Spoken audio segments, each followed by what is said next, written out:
नमस्कार दोस्तों, आज हम बात करेंगे उस बयान की जिसने दिल्ली की सियासत को झकझोर दिया है। 75 की उम्र के बाद औरों को मौका मिलना चाहिए, यह कोई आम नेता नहीं बल्कि स्वयं राष्ट्रीय स्वयंसेवक संघ आरएसएस प्रमुख मोहन भागवत ने कहा है।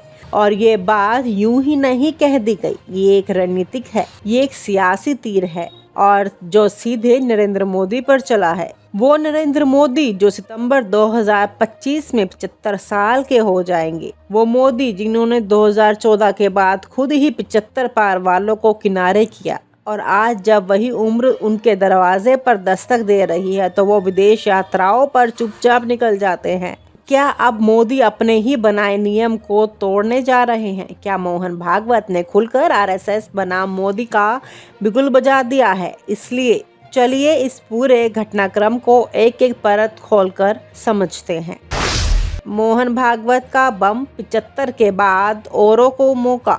7 जुलाई 2025 नागपुर में संघ शिक्षा वर्ग के समापन समारोह में मोहन भागवत ने कहा, व्यक्ति का शरीर साथ देना बंद कर देता है। उम्र के साथ उनकी क्षमताएं कम होती हैं, इसलिए 75 वर्ष के बाद दूसरों को अवसर देना चाहिए। यह शब्द साधारण नहीं है। ये बात किसी पत्रकार से चाय पर नहीं की गई थी, ये एक बड़े सार्वजनिक मंच से की गई। साफ, दो टूक और बिना लाग लपेट। संघ प्रमुख के मुंह से ऐसा बयान आना सिर्फ विचार नहीं बल्कि संगठन की नीति का इशारा है। क्या ये सीधे मोदी पर हमला है? इसमें कोई शक नहीं है कि ये बयान सीधे सीधे नरेंद्र मोदी को निशाना बनाता है। 2025 में मोदी जी 75 साल के हो जाएंगे। 2014 से अब तक उन्होंने लाल कृष्ण आडवाणी, मुरली मनोहर जोशी, यशवंत सिन्हा, सुमित्रा महाजन जैसे नेताओं को उम्र के आधार पर किनारे किया। उसी नियम का पालन खुद मोदी करेंगे या उसे तोड़ेंगे? मोहन भागवत ने जो कहा वो सिर्फ सिद्धांत नहीं बल्कि मोदी के लिए संकेत है। अब पीछे हटो, अब औरों को मौका दो। नरेंद्र मोदी की चुप्पी, खामोशी में छुपा विद्रोह। अब सवाल ये उठता है, जब मोहन भागवत खुलेआम बात कर रहे हैं तो मोदी जी चुप क्यों हैं? वो लगातार विदेश यात्राओं पर हैं। पार्टी अध्यक्ष का ऐलान अब तक नहीं हुआ। राष्ट्रपति से लेकर संघ प्रमुख से दूरी बना रखी है। ऐसा क्यों? ये चुप्पी संयोग नहीं है, ये एक रणनीति है। मोदी जानबूझकर मुद्दे से बच रहे हैं क्योंकि वो संघ के इस दबाव को सार्वजनिक तौर पर स्वीकार नहीं करना चाहते। ये एक संघ बनाम मोदी की राजनीति लड़ाई है। एक चुप्पी में हमला कर रहा है, दूसरा मंच से बयानबाजी करके। मोदी का 75 साल का सिलेक्टिव नियम। 2014 में जब मोदी सरकार बनी तब अचानक पार्टी के कई सीनियर नेताओं को मार्गदर्शन मंडल में डाल दिया गया। इसका तर्क यही दिया गया कि 75 साल से ऊपर वालों को सक्रिय राजनीति से हटना चाहिए, लेकिन ये नियम मोदी पर लागू नहीं हुआ। अमित शाह जो अब 60 प्लस हो चुके हैं, उन्हें कोई मार्गदर्शन मंडल में नहीं डाला गया। राजनाथ सिंह भी अब उम्र दराज हो चुके हैं लेकिन सक्रिय हैं। जगत प्रकाश नड्डा को अध्यक्ष पद से हटाकर उन्हें मंत्री बना दिया गया। यानी नियम भीड़ के लिए हैं, सत्ता के लिए नहीं। अब जब मोदी खुद 75 के करीब पहुंच रहे हैं तो सवाल उठना लाजमी है। विपक्ष ने लब का मौका, अब तो संघ भी कह रहा है। कांग्रेस, समाजवादी पार्टी, आरजेडी, तृणमूल कांग्रेस सभी ने मोहन भागवत के इस बयान को पकड़ लिया। राहुल गांधी ने कहा, अब तो उनके पितामह भी कह रहे हैं मोदी जी रिटायर हो जाइए। प्रियंका गांधी बोली, जो दूसरों को रिटायर करते हैं अब खुद की बारी आई तो विदेश भागे हैं। अखिलेश यादव ने चुटकी ली, संघ ने भी कह दिया बस घर जाइए। कांग्रेस प्रवक्ता जयराम रमेश ने कहा, 75 की उम्र का नियम अब किसके लिए बनेगा? यह बयान विपक्ष के लिए रामबाण साबित हुआ। अब मोदी सरकार ने हर फैसले के साथ ये सवाल उठाया जा रहा है, क्या 75 पार मोदी सत्ता से चिपके रहेंगे?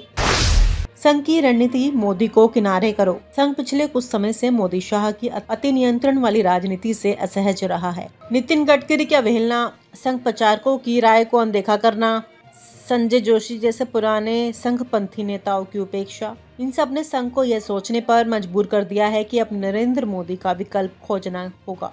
मोहन भागवत का बयान उसी दिशा में पहला सार्वजनिक कदम है। अब संघ आगे आकर मोदी की सत्ता लोलुपता को चुनौती दे रहा है।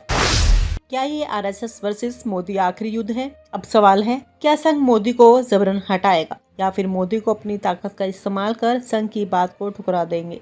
संघ हमेशा से पर्दे के पीछे रहता आया है, लेकिन अब मोहन भागवत ने खुद सामने आकर बोल दिया है। मतलब अब ये लड़ाई पर्दे के पीछे नहीं, कैमरे के सामने लड़ी जाएगी। संघ बनाम मोदी, संघ का अनुशासन बनाम मोदी की महत्वाकांक्षा। मोदी की अगली चाल क्या होगी? नरेंद्र मोदी के पास अब सिर्फ 2 विकल्प हैं, संघ के सामने झुकना और 2026 से पहले खुद को मार्गदर्शक मंडल में भेज देना, संघ को दरकिनार करना और कह देना कि नेता उम्र से नहीं काम से तय होता है। दूसरा विकल्प उन्हें लोकप्रियता के लिए मदद देगा, लेकिन इससे संघ से सीधा टकराव होगा। क्या मोदी ऐसा जोखिम लेंगे या फिर एक मिडिल पाथ तलाशेंगे, जैसे एक शोपीस अध्यक्ष बनना और खुद बैकस्टेज से राजनीति करना? नरेंद्र मोदी की चुप्पी, खामोशी में छुपा विद्रोह। अब सवाल ये उठता है, जब मोहन भागवत खुलेआम बात कर रहे हैं तो मोदी जी चुप क्यों हैं? वो लगातार विदेश यात्राओं पर हैं, पार्टी अध्यक्ष का ऐलान अब तक नहीं हुआ, राष्ट्रपति से लेकर संघ प्रमुख से दूरी बना रखी है। ऐसा क्यों? ये चुप्पी संयोग नहीं है, ये एक रणनीति है। मोदी जानबूझकर मुद्दे से बच रहे हैं क्योंकि वो संघ के इस दबाव को सार्वजनिक तौर पर स्वीकार नहीं करना चाहते। ये एक संघ बनाम मोदी की रणनीति लड़ाई है। एक चुप्पी में हमला कर रहा है, दूसरा मंच से बयानबाजी करके। मोदी का 75 साल का सिलेक्टिव नियम। 2014 में जब मोदी सरकार बनी तब अचानक पार्टी के कई सीनियर नेताओं को मार्गदर्शन मंडल में डाल दिया गया। इसका तर्क यही दिया गया कि 75 साल से ऊपर वालों को सक्रिय राजनीति से हटना चाहिए, लेकिन ये नियम मोदी पर लागू नहीं हुआ। अमित शाह जो अब 60 प्लस हो चुके हैं, उन्हें कोई मार्गदर्शन मंडल में नहीं डाला गया। राजनाथ सिंह भी अब उम्र दराज हो चुके हैं लेकिन सक्रिय हैं। जगत प्रकाश नड्डा को अध्यक्ष पद से हटाकर उन्हें मंत्री बना दिया गया। यानी नियम भीड़ के लिए हैं, सत्ता के लिए नहीं। अब जब मोदी खुद 75 के करीब पहुंच रहे हैं तो सवाल उठना लाजमी है, मोदी युग का अंत सच में पास है क्या? मोदी युग को करीब से देखे तो पार्टी में कोई उत्तराधिकारी नहीं है। संघ अपने विकल्प तैयार कर रहा है, विदेश यात्राएं बढ़ गई हैं, जनता में चुप्पी के प्रति असंतोष देखने को मिल रहा है, विपक्ष अब संघ के साथ सुर में सुर मिला रहा है।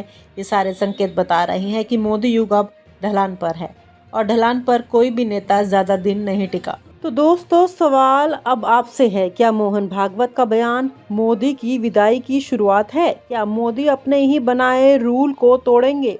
क्या अब संघ और मोदी आमने सामने होंगे? और सबसे अहम, 2026 तक क्या बीजेपी में नया चेहरा सामने आएगा?